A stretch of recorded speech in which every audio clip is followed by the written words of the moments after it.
अरे भैया का कहिए दिनों दिन महंगाई बढ़ल जात है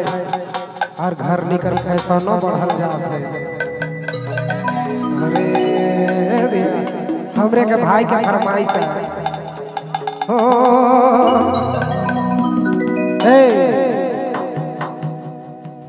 अरे भैया ही महंगी बढ़ल जोर कमाई भेलै कमजोर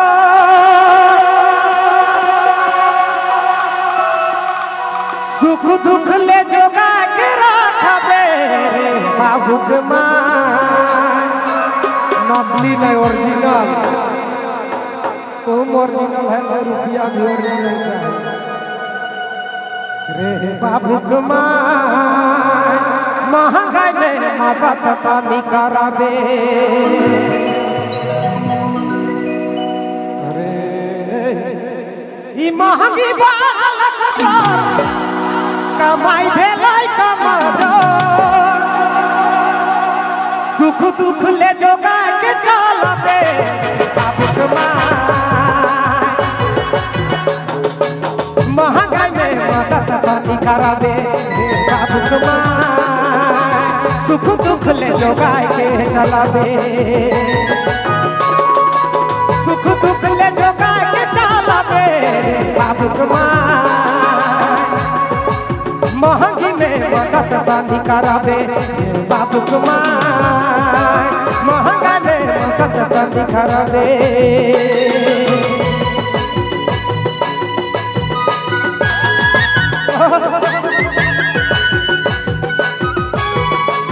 जी जवाब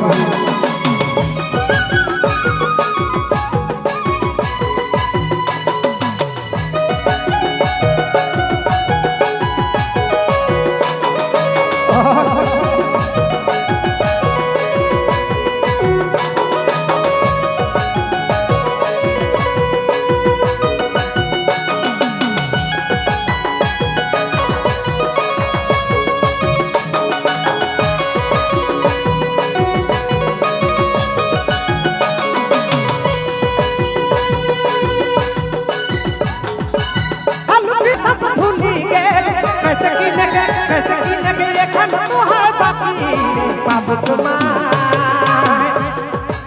महंगाई में मदद तनी कराबे बाबू के मां सुख दुख ले जोगाए के चलाबे। आपने मान सुनती बबलू मोबाइल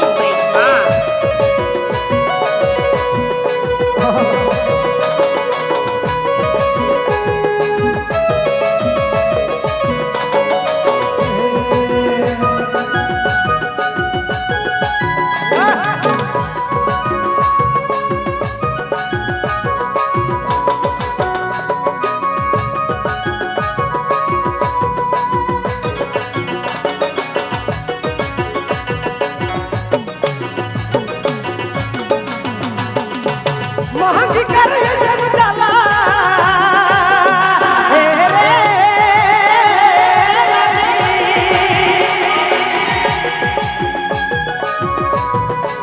महंगी कर सब चला जीना की काटते चला महंगी कर सब चला जीना की काटते चला कैसे की न के ये खाना तो है बाकी बाबू के मां कोनो तारी चोराबे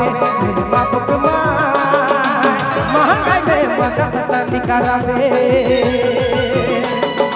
अरे भैया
कराबे